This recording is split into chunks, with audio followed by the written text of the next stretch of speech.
I am just taking a break from work. My laptop is right here and my son, who is 9 months old, is currently sleeping upstairs, hence my slightly quiet voice. I am really excited to share this video with you today because it's something that I really would have wanted to see or to hear about when I was searching for how to work at home with children in the house and still bring in a good income. I have got 10 excellent ideas for you today, and at the end of this video I'm going to actually share what I did and how I now manage to work at home with my children while they're sleeping upstairs and make a really good income, and I will be sharing with you exactly how much I've made so far at the end of this video. My first idea, and probably one of the most popular and easy to start, is to start a blog. Now, a blog can be based on anything that you find interesting, from parenting topics to anything that you're trained in as a professional or just a hobby that you have. There are tons, thousands, hundreds of thousands of different blogs out there,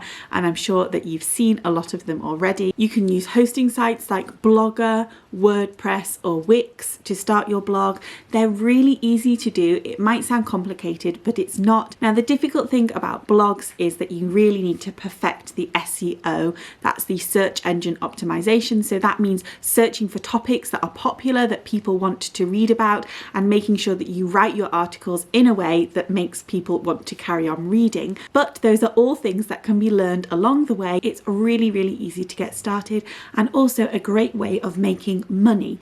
The main way that bloggers make money is through promotions and sponsorship deals with brands, and also through affiliate marketing. And I'm going to be talking a little bit throughout the video on what affiliate marketing is, but affiliate marketing in essence is basically when you recommend products to your readers or followers and they go and buy the product, and then at no extra cost to them you get a little small commission of that product back. Similar to the blogging world, of course, there's also Instagram, which to be honest is like a mini blog these days. You can write really long form captions, you can express yourself, and of course post beautiful photographs. The way that you would make money through Instagram is the same as with a blog, so through brand sponsorships or deals or affiliate marketing. And just as a little hint to the end of the video when I share my journey, I actually got started by creating an Instagram account. If you like writing, then another good idea for you would be to become a freelance writer or to even write your own book. Now, this is easier than it sounds in a way. All you need to do is have an idea, a great idea, and write it down, and then you would take it and send it to different publishers and hopefully get it published. If that all sounds too complicated and confusing for you, then you could become a freelance writer and write about any topics that you like and get paid for it. The fees for freelance writing can be really great. They can vary from around about £50 an article all the way up to about £500 for an article, depending on your experience level and which companies you're writing for. You can also write blog posts and get paid for them for other people's blogs, so that's something to bear in mind as well. The best way to get started with this is to go on LinkedIn and contact some companies that you would be interested in writing for, especially if you know that they already have guest articles on their websites or blogs on a regular basis. Write some sample articles and send them over and see what they think. It's always worth a try, and actually in the past I have got several writing gigs, including writing for a really prestigious early years magazine, just by cold calling, emailing the editor and asking if he would be interested in me writing for him. The next idea is to start a creative business. Now, I've been intentionally broad with this one because of course creative business could mean anything, but what I am meaning is to create a physical product to sell. Sometimes this is called a kitchen table business, and this is kind of the traditional thing that you think of when people talk about mums starting businesses while they're on maternity leave. This could be anything from creating baby clothes, painting furniture, creating stickers or planner products, or even printables that you can sell on platforms like Etsy. Really easy to get started with this. Obviously, you do have have to have some kind of skill or passion, but that can be something that you have worked up over time. Obviously, this one does need a little bit of investment for you in the short term to be able to actually make the products. Although if you are creating a digital product, you don't necessarily have to have any overheads in creating the product, and then you can just reap the rewards when people buy your products. Etsy is one of my favorite places to sell, but you can also sell on places like eBay, Gumtree, or even Facebook Marketplace. I personally used to create painted furniture pieces for people. I found this a really relaxing hobby that kind of turned into a bit of a side hustle. This was actually before I had children, but it was really profitable, and it actually turned into a small business because I ended up going into people's houses and painting furniture for them in their houses, big pieces of furniture as well. I was also working full time while I was doing that, which is why I decided not to carry on, but it's definitely a great option for you if you are a stay-at-home parent. The next option, and something you could get your child involved in, is selling on eBay. And by selling on eBay, I mean thrifting for products and then selling them for a profit online. This could be through eBay, or again, it could be through Gumtree or Facebook Marketplace. I do think that sometimes if you want to set up a big selling store, then eBay is your best bet, although of course you do have fees that you have to pay that go along with that. One of my favourite pastimes is to go into charity shops and look for bargains and hidden gems, and you can do this with your baby, with you in the baby carrier, even while they're sleeping. Go to charity shops, hunt out bargains, go to car boot sales. You do have to have an eye for products and think about what is popular and know maybe what might make a good profit, but it's all again about trial and error, and you would build that knowledge up as you go along. And then of course you buy it for a very, very inexpensive price, and you take it and sell it online for a profit. And the more you do, the more money you make. If you're just getting started, a great way to do this is actually just to look around your house and see what you want to sell. It's a great way of making some short-term money, and you don't have any of the trouble of having to go out and find things. So go around your house, shop around your house, decide what you don't want anymore that somebody else may like, and sell them online. The fifth idea that I have for you is to create a YouTube channel. You might have guessed that this one was going to be in here. Of course, that is what I have done as a stay-at-home mum.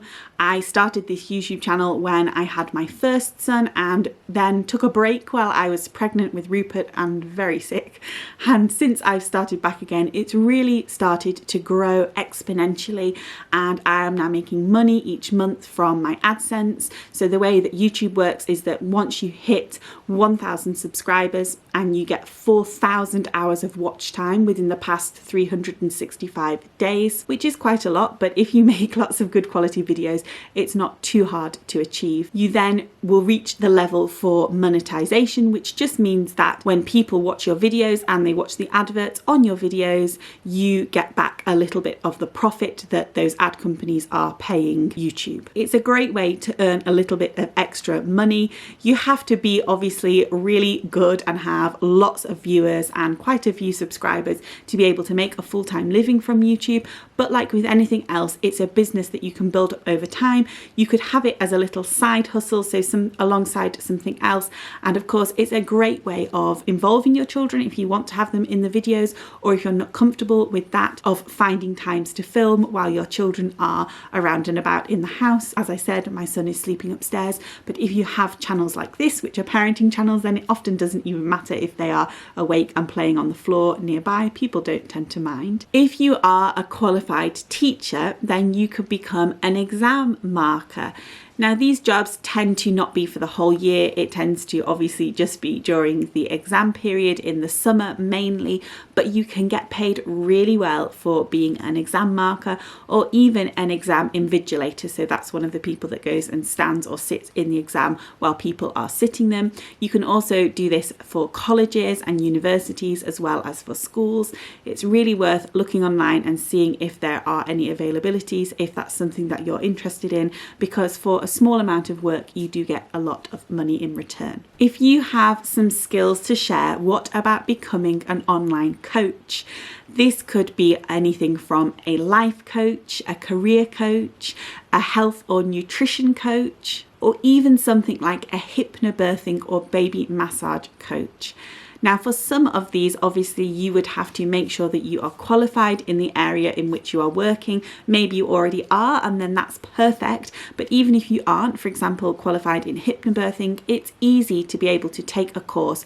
They don't cost that much money, and once you're qualified, you can share your services with everybody else and charge for them. Especially now we're living in the world that we're living in, online coaching is becoming incredibly popular, and you can connect with people through Zoom meetings, emails, telephone calls and WhatsApp calls. It's really easy to start. I would recommend that you start an Instagram account at least, so that you can connect with potential clients and followers. Number 8 now, if you are a social media nut, then this one is for you, because you can become a social media assistant or a virtual assistant, and these jobs entail helping brands and businesses manage their social media accounts. So it would involve becoming part of the Instagram account for a certain brand, maybe their Facebook page, potentially their YouTube channel as well, and helping them to grow through those avenues. So it would maybe involve either taking pictures for brands, or often the brands will actually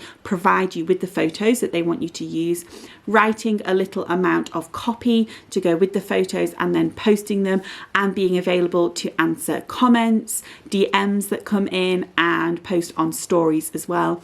It's a great way of earning extra income, especially as most brands and companies want you to be active in the evening, because that's when most people are active on their phones, say if we're talking about Instagram or Facebook. So it's a really great job to do when your children are in bed. You get the whole day with your children, and then you work in the evenings. These jobs can be really profitable depending on which company you work for, and of course you don't even have to be a social media assistant for just one company. You can do it for several companies at once and reap the rewards. My 9th idea for you is to become a proofreader. Proofreading is a great skill to have, and it basically involves reading what somebody else has written and checking it for grammatical errors and spelling mistakes. So many companies use proofreaders, small businesses and large businesses. There are websites that you can upload a profile to that will help you find proofreading jobs. I would also recommend creating yourself a LinkedIn profile, because it's a great way for companies to be able to find you and pay you for your work. And the last idea that I have for you involves looking after other people's children as well as your own, and that is to become either a childminder or a nanny. Now, this is quite a long road, but it's something that is really worthwhile if it's something that you're interested in or passionate about. If you are a childminder, you will look after other people's children in your own home as well as your own children. This obviously is really great because you get to stay at home every day with your own children, have wonderful experiences and make memories with them while looking after a few other children as well and getting paid for it. If you are interested in becoming a childminder, then often you need to just take a small course. You don't have to be a qualified early years expert to become a childminder, although that obviously will help because potential parents will look at your background to decide whether they want you to be a childminder for their child. But I would say that the most important thing really is just to be a warm and loving person and have a love of children. So I promised with you at the start of this video that I would share just a little snippet into my journey. Now, I can make a full video on this if you want me to, and if you are interested, then make sure that you leave a comment down below and I will be happy to do so. I actually started out on this journey to becoming a freelancer and a stay-at-home, work-at-home mum when my son Finley was born. I was at the time working a full-time job as a head of early years at a local school, and decided that after Finley was born that I just couldn't face going back. We were doing lots of play activities on a daily basis at home anyway, so I decided to set up an Instagram account to document what we were doing at home. That Instagram account was the start of everything for me.